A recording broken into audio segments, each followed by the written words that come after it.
مضل له ومن يضلله فلا هادي له. أشهد أن لا إله إلا الله وحده لا شريك له وأشهد أن محمدا عبده ورسوله. قال الله تعالى: يا أيها الذين آمنوا اتقوا الله حق تقاته ولا تموتن إلا وأنتم مسلمون. يا أيها الناس اتقوا ربكم الذي خلقكم من نفس واحدة وخلق منها زوجها وبث منهما رجالا كثيرا ونساء واتقوا الله الذي تساءلون به والأرحام إن الله كان عليكم رقيبا. يا أيها الذين آمنوا اتقوا الله وقولوا قولا سديدا يصلح لكم أعمالكم ويغفر لكم ذنوبكم ومن يطع الله ورسوله فقد فاز فوزا عظيما.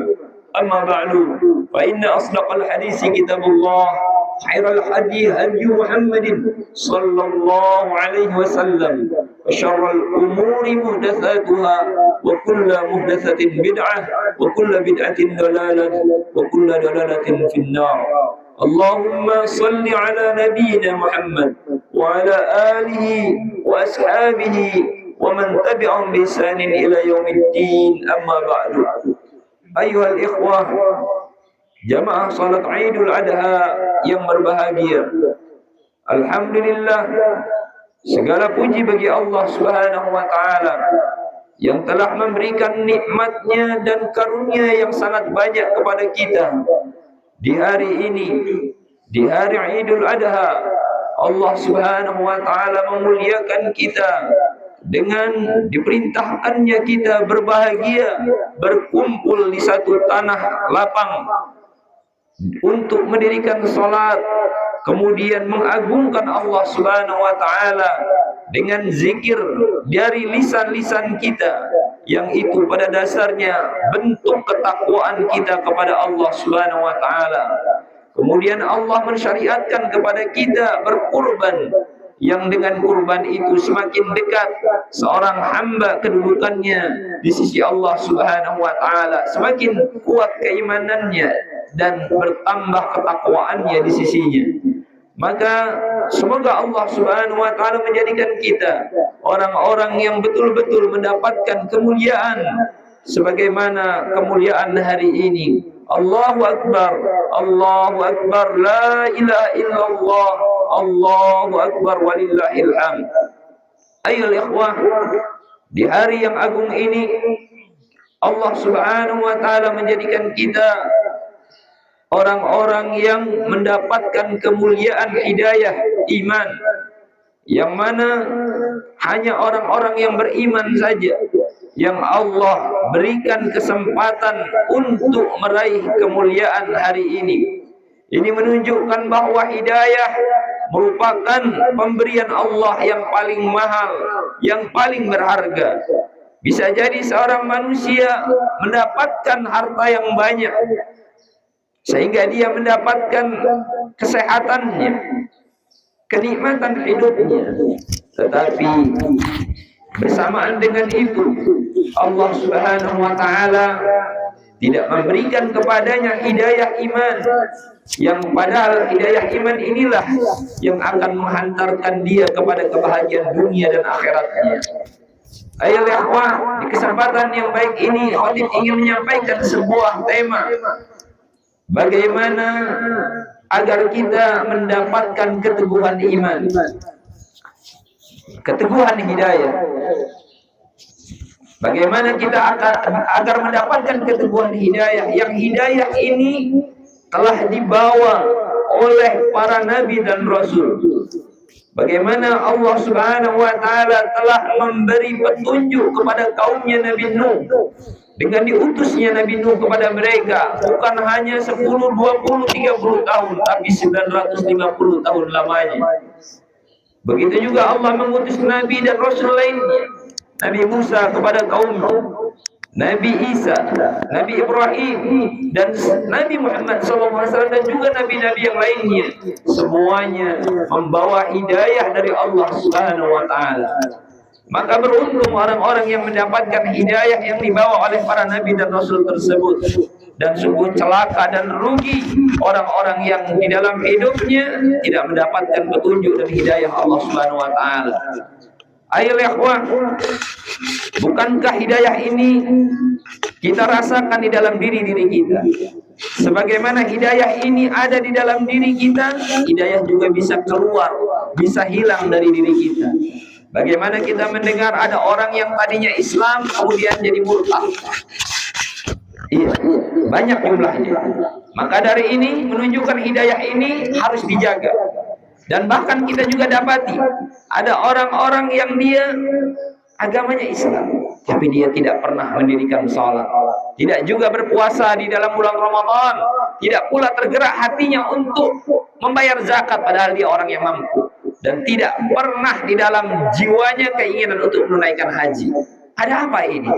Padahal dia adalah orang Islam, KTP-nya tidak berubah. Berarti hidayah yang Allah berikan semenjak dia mungkin dari kecilnya, orang tuanya muslim, orang tuanya mengajarkan dia untuk menjadi orang muslim, tetapi Allah tidak memberinya hidayah karena Allah Subhanahu wa taala lebih mengetahui kepada siapa hidayah Allah berikan. Maka dari sini yang pertama yang harus kita amalkan dan kita ketahui, yang pertama kita harus meyakini bahwa hidayah itu hanya milik Allah Subhanahu wa taala. Wa ma taufiqi illa billah, dan tidaklah pertolongan ini ada padaku kecuali hanya dari Allah atau milik Allah Subhanahu wa taala pertolongan tersebut. Dan begitu juga kita dapati hidayah ini, bahwa hidayah ini milik Allah Subhanahu wa taala karena memang kita mengetahui ada orang-orang yang memiliki kecerdasan, memiliki kesempatan untuk mendapat petunjuk tapi dia tidak mendapatkannya. Maka hendaklah kita camkan ini, bagaimana Nabi Shallallahu Alaihi Wasallam telah berdakwah kepada seluruh umatnya dan juga kepada keluarganya.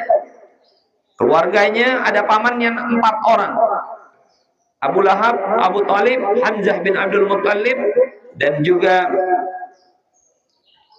Hamzah bin Abdul Muttalib dan Abbas bin Abdul Muttalib. Dari keempat ini ada yang mendapat hidayah, yaitu Hamzah dan Abbas. Yang duanya tidak mendapat hidayah. Padahal mereka mendapatkan sama-sama dakwah dari Nabi SAW. Padahal mereka hidup dengan orang yang paling terbaik di muka bumi ini, yaitu Nabi Muhammad SAW. Tetapi Allah tidak memberikan hidayah kepada mereka. Innaka la tahdi man ahbabta, walakinallaha yahdi man yasha. Sesungguhnya Allah tidak memberi hidayah kepada siapa yang kau cintai, wahai Nabi Muhammad. Tetapi Allah memberi hidayah kepada siapa yang Allah kehendaki. Berarti dari sini kita harus tahu, harus yakin bahwa hidayah milik Allah.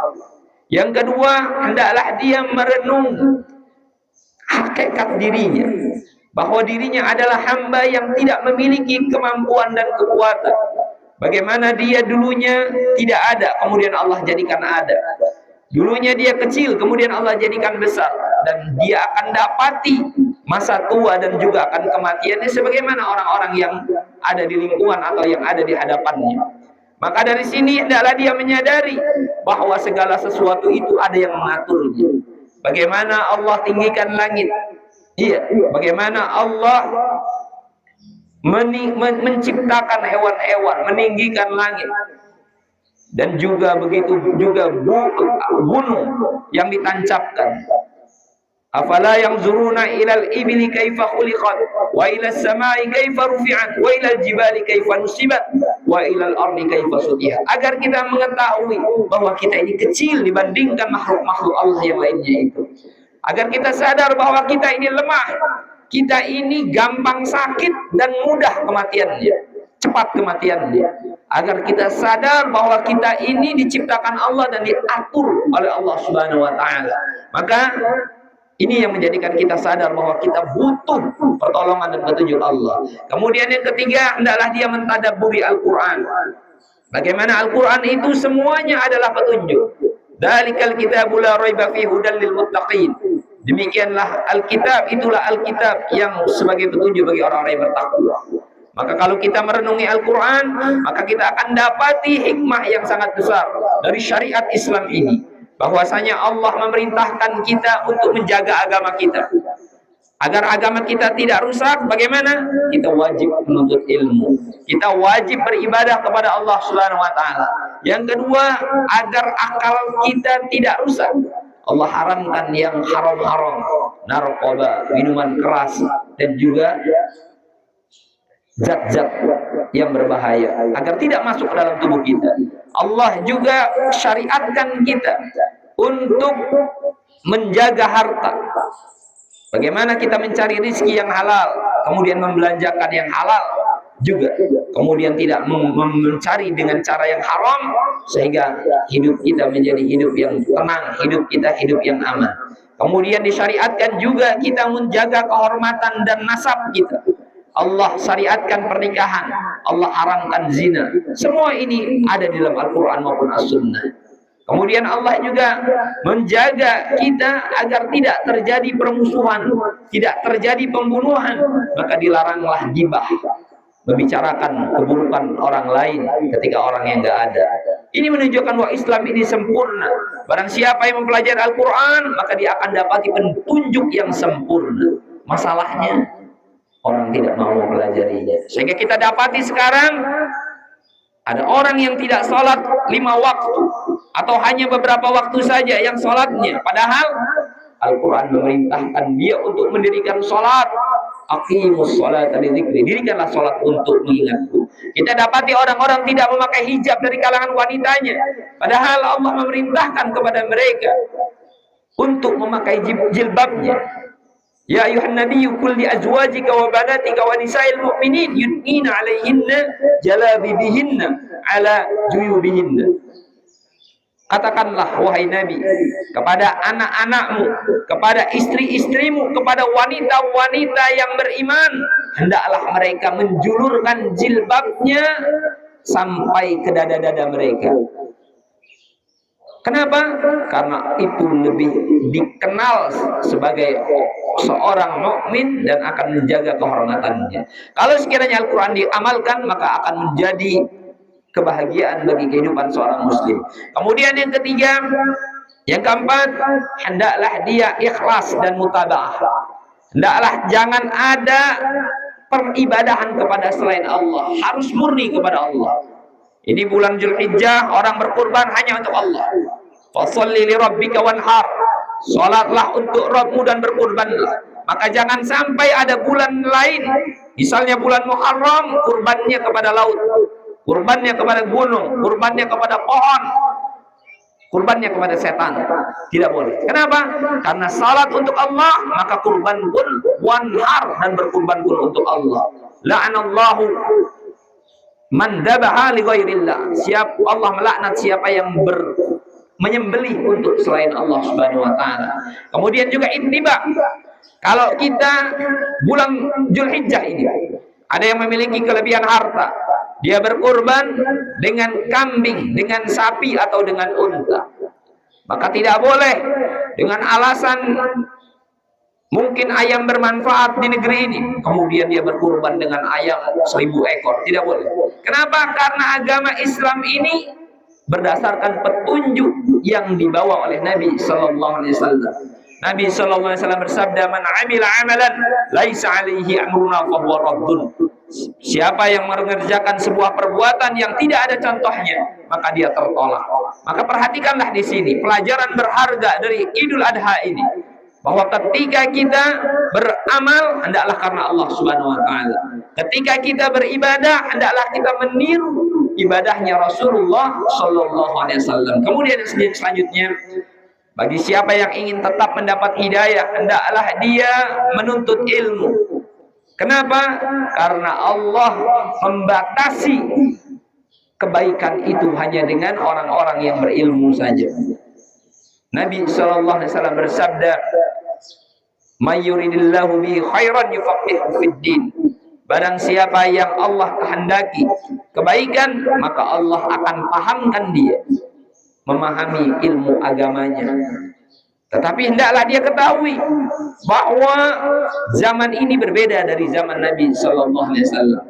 Kalau dulu ilmu terjaga, tetapi setelahnya ilmu itu terkotori dengan kerusakan atau dengan hal-hal yang mengotorinya yang bukan datang dari Islam.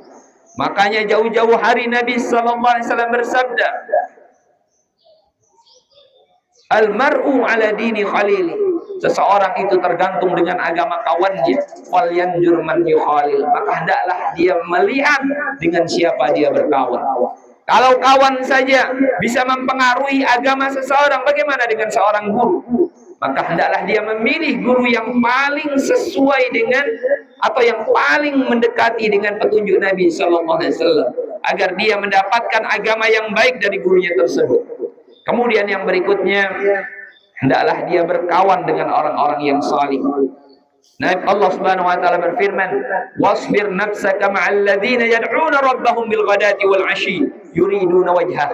Sabarkan diri kalian untuk bersama orang-orang yang beribadah kepada Allah di waktu pagi dan waktu petang, di siang dan malam hari. Mereka mengharap wajah Allah. Apa maksudnya? Hendaklah kita bergaul dengan orang-orang yang bertakwa. Nabi sallallahu alaihi wasallam bersabda, la tusahib illa mu'mina. Janganlah engkau berkawan kecuali orang-orang yang mukmin. Wala ya'kul ta'amaka illa taqiyyun. Dan janganlah engkau makan makananmu kecuali orang yang bertakwa. Apa maksudnya? Karena perkawanan, karena makanan bisa menjadikan kecintaan seseorang kepada yang lainnya. Maka dengan hal ini menjadi orang akan dekat kepada orang lain ketika ini dilakukan. Maka hendaklah dia jaga agar dia jaga juga keimanannya. Kemudian berikutnya, hendaklah dia banyak berdoa kepada Allah Subhanahu wa taala. Bagaimana Nabi sallallahu alaihi wasallam mengajarkan doa kepada kita? Allahumma inni as'alukal huda. Wahai Allah, aku memohon kepadamu petunjuk. Wattuqa, dan ketakwaan, wal afafa wal ghina, kemuliaan diri dan kecukupan. Allahumma hdini wasaddidni. Ya Allah, berikanlah petunjuk kepadaku dan luruskan aku. Berarti kita harus banyak berdoa kepada Allah Subhanahu wa taala. Iya. Dan begitu juga di dalam salat kita berdoa, ihdinas siratal mustaqim. Tunjukilah kami jalan yang lurus. Artinya kita menginginkan kepada Allah agar seluruh urusan kita, akidah kita lurus, ibadah kita lurus, usaha atau mencari nafkah kita lurus. Berarti kita harus mengikuti apa yang Allah telah tetapkan. Nabi sallallahu alaihi wasallam bersabda, "Taraktu fikum amrayni lan tadillu ma in tamassaktum bihima, kitaballah wa sunnati." Telah aku tinggalkan untuk kalian dua perkara yang kalian tidak akan tersesat apabila kalian berpegang teguh pada keduanya, kitab Allah dan sunnah Rasul. Berarti ayo ikhwan, tidak ada pilihan lain bagi kita. Setelah kita mengetahui pentingnya hidayah ini, bagaimana Allah Subhanahu wa taala menjaga hidayah ini sampai kematian kita. Bagaimana orang yang dia terus di atas kebenaran, di atas ibadah kepada Allah, Allah jadikan hati mereka tenang. Allah Subhanahu wa taala berfirman, "Walladzina amanu wa tatma'innu qulubuhum bidzikrillah." Dan orang-orang yang beriman itu hati-hati mereka tenang dengan mengingat Allah. Ala bidzikrillah tatma'innul qulub. Ketahuilah, dengan mengingat Allah, dengan beribadah dan mengingat Allah, hati akan menjadi tenang. Maka siapa yang ketenangannya, kebahagiaannya, puncak harapan dan cita-citanya adalah di dalam beribadah kepada Allah, maka ini salah satu ciri orang yang mendapatkan husnul khotimah. Ciri orang yang akan Allah akhiri kehidupannya dengan husnul khotimah, yang kita semua berharap kematian kita di atas ibadah kepada Allah Subhanahu wa taala. Kenapa? Karena orang yang setiap hari kesibukannya ibadah, orang yang setiap hari kesibukannya meninggalkan dosa, maka Allah akan jadikan jiwanya tenang dalam hal tersebut. Sehingga ketika ajal datang kepadanya, tiba-tiba, pagi, siang, sore, malam, dia siap atau tidak siap, Allah berfirman kepadanya, "Ya ibadi, ya ibadi ukhriji ya ayyuhatuhan nafsul mutmainnah, wahai jiwa yang tenang, irji'i ila rabbiki radiyatan mardiyah. Kembalilah engkau ke dalam kepada Tuhanmu dengan ridha dan diridhoi. Fadkhuli fi ibadi, masuklah ke dalam golongan hamba-hambaku. Wadkhuli jannati, dan masuklah ke dalam surga. Berarti apa ini? Orang yang dia disibukkan dengan ketaatan, dia akan Allah wafatkan di dalam hal tersebut. Dan kebalikannya, orang yang disibukkan dengan dosa, dengan kemaksiatan, disibukkan dengan dunia, maka bersiap-siap dia tenang di atas hal tersebut, bahagia di atas hal tersebut, sehingga panggilan yang tadi disebutkan untuk orang-orang yang tenang di dalam ibadah ini tidak diberikan kepadanya.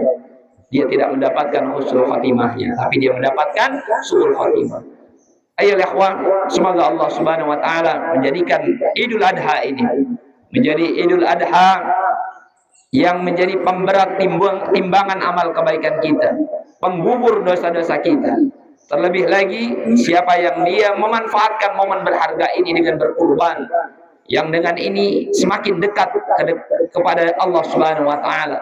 Bagaimana dulu Nabi Ibrahim mendapatkan gelar Khalilullah, kekasih Allah, ketika beliau telah menjalankan seluruh perintah Allah dan meninggalkan larangannya. Dan salah satu perintahnya adalah beliau mentaati Allah walaupun harus mengorbankan anaknya. Sehingga menjadi pelajaran berharga untuk umat setelahnya, bahwa tidak ada kecintaan yang sempurna kepada Allah kecuali dia mengorbankan apa yang ada pada dirinya kepada Allah Subhanahu wa taala. Kita tidak mengorbankan anak kita, tapi kita diperintahkan untuk mengorbankan sedikit harta kita yang kita beli, kita belanjakan menjadi seekor hewan ternak. Yang dengan itu kita telah membuktikan kecintaan kita kepada Allah, telah membuktikan pengagungan kita kepada syariat Allah. Yang dengan itu bertambah ketakwaan kita, keimanan kita, dan kecintaan Allah kepada kita semua. Semoga Allah Subhanahu wa taala menjadikan kita orang-orang yang Allah pertemukan kembali di surganya, setelah Allah pertemukan kita di masjid-masjid di dunia ini, di rumah-rumahnya di dunia ini. Setelah Allah pertemukan kita di taman-taman surganya, majlis-majlis ilmu yang membahas Al-Quran maupun As-Sunnah. Semoga Allah mempertemukan kita di surganya sebagaimana Allah mempertemukan kita di tempat-tempat kebaikan, di amalan-amalan kebaikan di dunia ini. Semoga Allah Subhanahu wa taala mewafatkan kita dalam husnul khatimah, menjadikan kita orang-orang yang berbahagia dengan kehidupan di dunia kita dan juga akhirat kita. Aqulu qouli hadza, barakallahu fikum, taqabbalallahu minna wa minkum shalihal a'mal. Allahumma ya ayyuhalladzina amanu innallaha wa malaikatahu yusholluna 'alan nabiy ya ayyuhalladzina amanu shallu 'alaihi wa sallimu taslima. Allahumma salli 'ala Muhammad wa 'ala ali Muhammad kama shallaita 'ala Ibrahim wa 'ala ali Ibrahim innaka Hamidum Majid. Wa barik 'ala Muhammad wa 'ala ali Muhammad kama barakta 'ala Ibrahim wa 'ala ali Ibrahim innaka Hamidum Majid. Allahumma fil mu'minina wal mu'minat wal muslimina wal muslimat al ahya' minhum wal amwat innaka sami'un qaribun mujibud da'wat innaka sami'un qaribun mujibud da'wat. Rabbana innana sami'na munadiyan yunadi lil iman an aminu bi rabbikum fa amanna. Rabbana faghfir lana dhunubana wa kaffir 'anna sayyi'atina wa tawaffana ma'al abrar. Rabbana la tuzigh qulubana ba'da idh hadaytana wa hab lana min ladunka rahmah innaka antal wahhab. Allahumma arinal haqqa haqqan warzuqna ittiba'ah wa arinal batila batila warzuqna ijtinabah. Allahumma inna nas'aluka al-huda wat-tuqa wal-'afafa wal-ghina. Allahumma ighfir lana wa liwalidayna kama rabbayana shighara. Rabbana la tuzigh qulubana ba'da idh hadaytana wa hab lana min ladunka rahmah innaka antal wahhab. Rabbana atina fid dunya hasanah wa fil akhirati hasanah wa qina adzaban nar. Subhana rabbika rabbil izzati amma yasifun wa salamun alal mursalin walhamdulillahi rabbil alamin. Wassalamu alaikum warahmatullahi wabarakatuh. اللهم صل على نبينا محمد وعلى آله وأصحابه ومن تبعهم بإحسان إلى يوم الدين أما بعد. الله أكبر الله أكبر ولله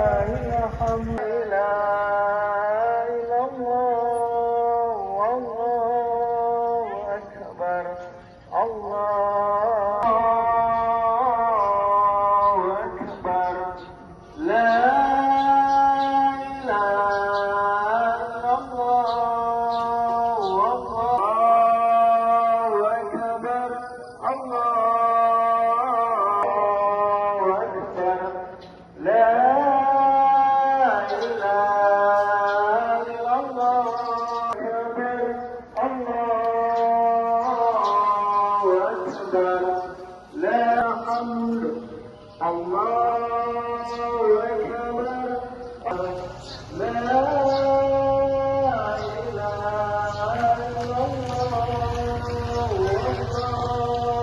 أكبر الله أكبر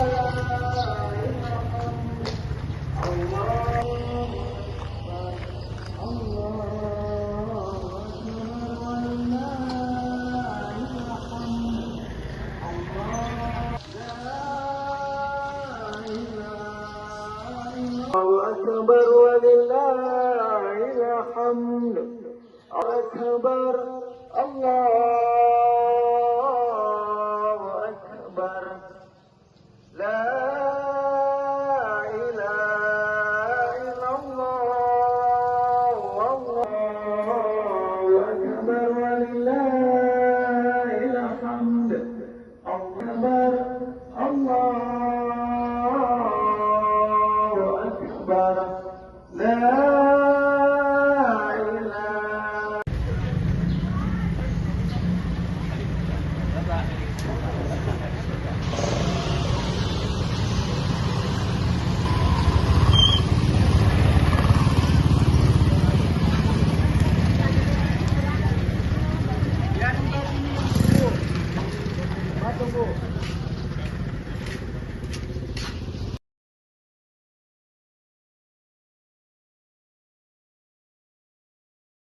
Panitianya udah ditentuin batas udah. Ya, terus ya. Gitu ya. Hati-hati, Tat.